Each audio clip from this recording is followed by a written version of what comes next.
Hey, what's up, beautiful family? I hope y'all are having a good Tuesday afternoon. So I wanted to come on here and share something with y'all that the Lord was ministering to me the other night. You know, I was just kind of in the process of just trying to get better. Obviously, like I had a cold or whatever this was. You know, it happens every year. I normally get it.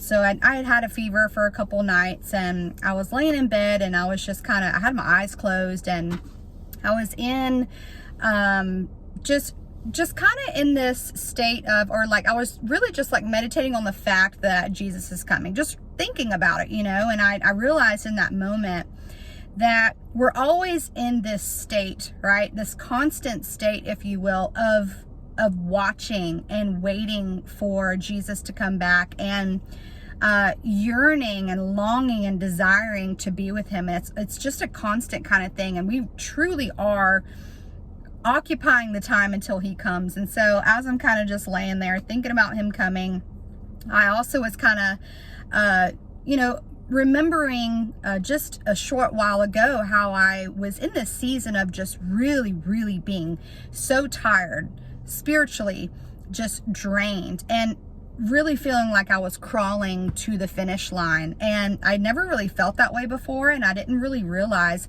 how long I was feeling that way. I mean, it must have been like half a year. And you know, and I have to be easy on myself because I really did go through a lot. You know, it's been a crazy year, especially losing my mom. And so the Lord was ministering a passage to me that I had not read in so long. And he was really just showing me just, you know, I think this passage that I'm about to share with you guys is just a beautiful and just an awesome representation of what happens when you truly wait on the Lord. And I always felt like, you know, that just really frustrated that I, you know, felt down on my faith, and just feeling like the rapture of the church was just so far away out in the distance, and just feeling really down, you know.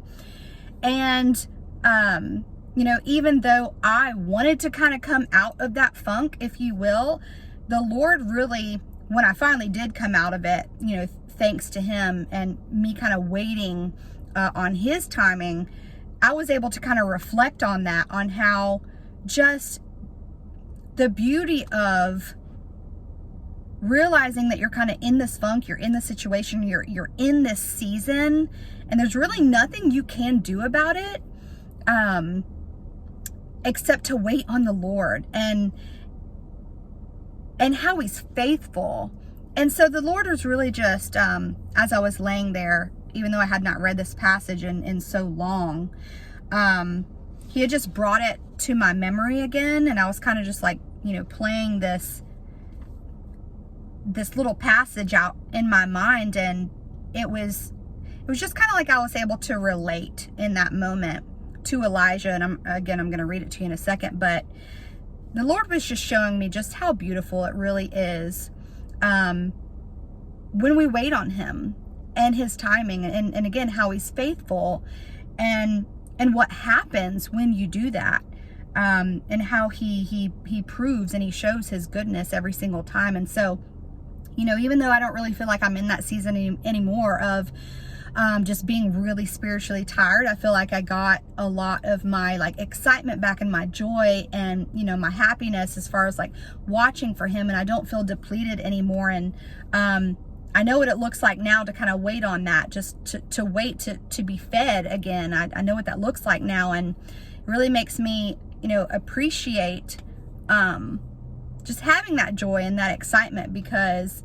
you know, I thought like when I got on YouTube that it was just going to be, you know, a walk in the park. And, you know, it's that fight of faith that I think we all really just have to go through. It's a, you know, a trial, a tribulation. It's just a test of faith. And just because, like, you know, we feel down on our luck, or, you know, we feel down on our faith, or we feel like, again, like we're crawling to that finish line, it's not always a bad thing. You know, there's always something good that the Lord is kind of bringing up through all of that, and something that he's teaching you, and he's refining you in that moment. And so I just want to read something to you guys really quick, because I know that even though I'm not really in that season anymore. I know many of you guys just really feel like you're just still stuck there, like you're tired.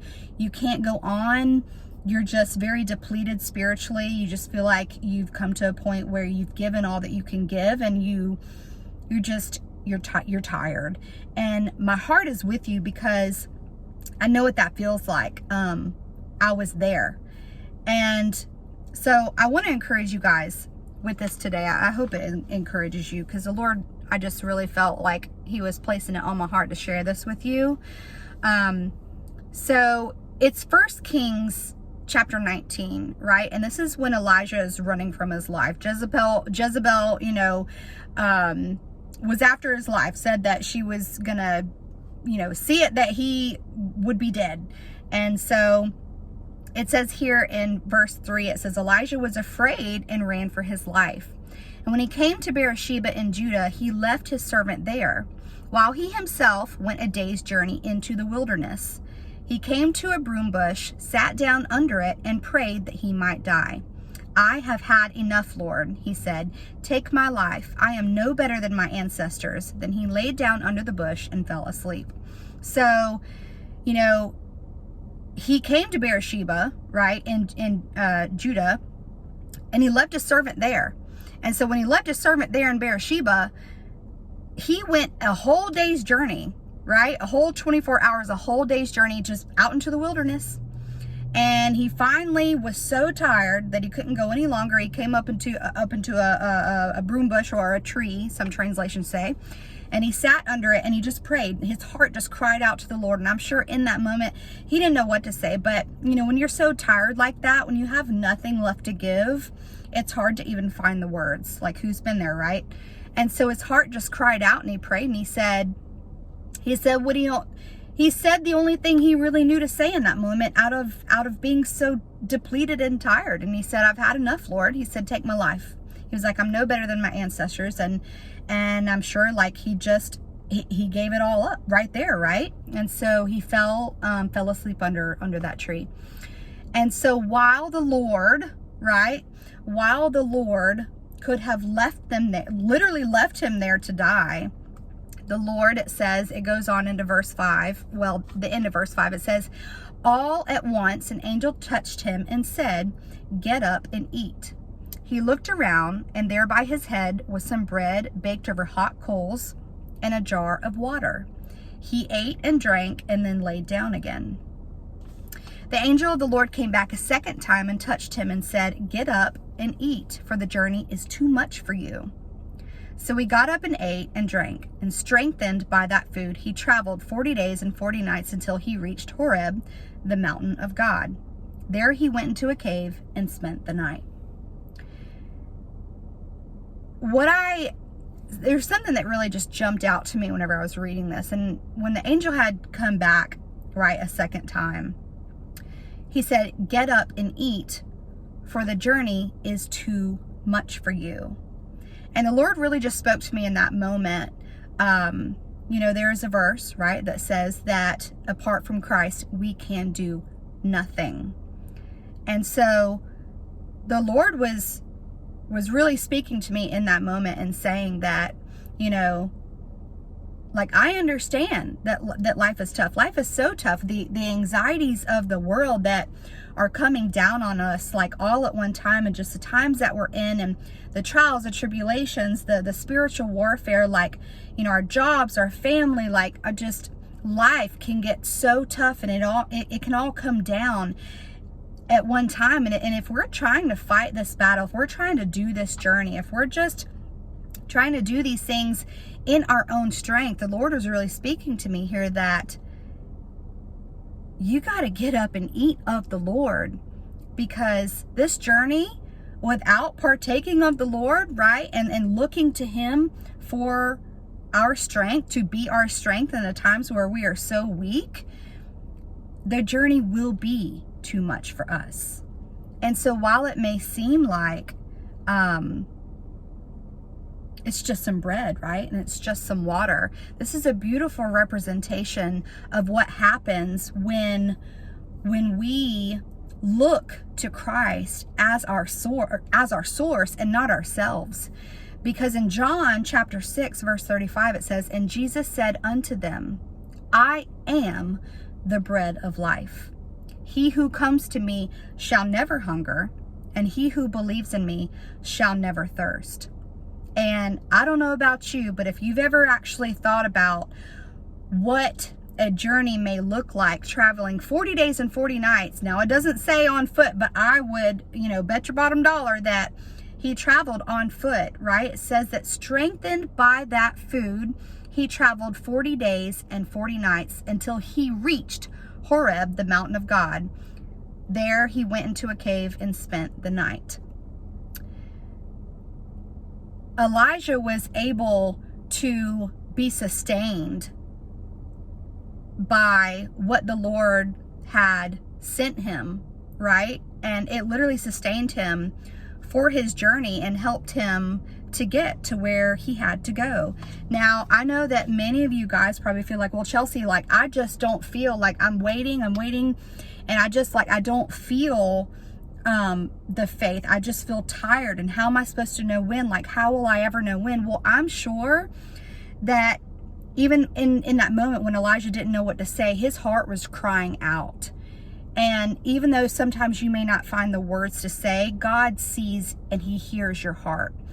And sometimes we literally just have to wait on the Lord. We just have to wait. I found myself in so many times, right, in this past year, kind of just scrambling and wanting to get back on YouTube and wanting to watch for the Lord. And I want to have that excitement. I just want to feel like my old self again from, the past couple years where I've been watching, and I felt like I was sprinting towards the finish line, and I felt like life was so much easier. And it's like, even though I wanted those things in that moment, it wasn't in the Lord's timing, for whatever reason. And so I know many of you guys are just really going through some things, and you feel tired, and you're like, I just don't know, how am I supposed to know? When am I going to have my faith back again? When am I going to have my excitement and my joy? And when are things going to get easier? And when will I have that strength? When will I feel like I have that strength to get up and keep going?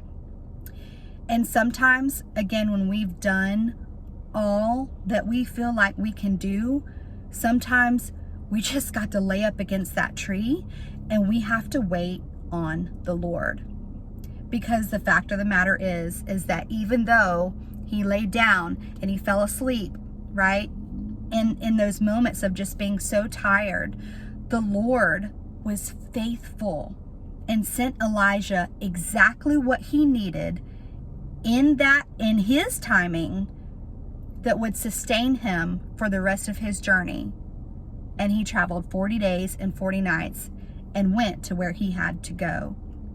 And so sometimes, again, we just have to wait on the Lord, and we have to trust and understand that he is so good and he is so faithful, and he will see us through if we can just look to him as our source and just know that he has our best interest at heart. And I know sometimes we always think that we know what is best for us.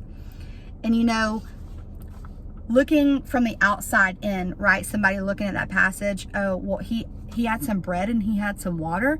How was that supposed to get him on the rest of his journey to travel 40 days and 40 nights? And that might not seem right. It might not seem like much. And we may think that we know what is best for us, but his ways are not our ways at all. And he knows, our Father knows what is best for us and what we need when we need it. All we need to do is look to him and trust him. Because again, okay, in John chapter 6, verse 35, yeah, it might seem like some bread and some water, right? A little bit of bread, physical bread and physical water. And that's why this is so beautiful. Because when you really read this with spiritual eyes, we know, right, what Jesus says, that he is the bread of life, and he is our living water. And those of us that drink of him, right, whoever believes in me shall never thirst. We can drink and drink and drink and drink of this physical water. We can eat all the bread in the world, but it will never sustain us the way that Christ will sustain us. And so I just really, hope and pray that this somehow encourages someone today that just really feels down in the dumps, and you're just really grasping at things. But sometimes, it's okay to just rest and wait on the Lord, because when we get like that and we get so tired, there's nothing else that we can really do. And sometimes we kind of just have to come to the end of ourselves and sit upon that tree and just trust that, like, Jesus is going to come to our rescue. And again, a beautiful representation of what happens when we just wait on the Lord. He is faithful. He is true. He is good. He loves you with an everlasting love. And just please remember that if you are a child of God and you have believed in him for your salvation, you are so secure in his hands. He has you right here in the palm of his hand, and he's got you, okay? And so I know this journey, it gets tough. Jesus promised trials and tribulations, but to be of good cheer, because he already overcame the whole world. And so I know that many of you guys just want to go home, and he's coming, okay? He is coming. But in the meantime, when you face these trials, these tribulations, the weight of the world, okay? Trust and believe. Just trust and believe that God will bring you what you need and give you that strength that you need to continue this good fight of faith. Because I know, guys, it gets tough. But I am a walking, living, breathing, example of, and many others, right? And even this beautiful passage here in 1 Kings chapter 19. But I just really feel like, having come up out of this season of just being tired, it really felt like a long season, almost a year, right? Just a prime example of, again, what happens when you just wait on the Lord. Because there's really nothing else that you can do. And all the Lord really truly wants is your faith. And if you will have faith in him, he will prove himself faithful every single time, okay? So I love you guys so much. Y'all hang in there. Jesus truly is coming. What a glorious day that will be. And I know that it is so, so soon, okay? You guys hang in there. Whether you feel like you are sprinting to that finish line, or whether you feel like you are crawling, okay? Whether you are up against that tree, or whether you are on foot, okay? Traveling, right? Those 40 days and those 40 nights. Whether you are just walking your journey or you're sitting it down, Jesus is still faithful. Jesus is still coming. You are in his hands no matter your situation, okay? And that's all I have for y'all today. So again, I hope that y'all are so very blessed and encouraged by this. And I will talk to y'all soon. See ya.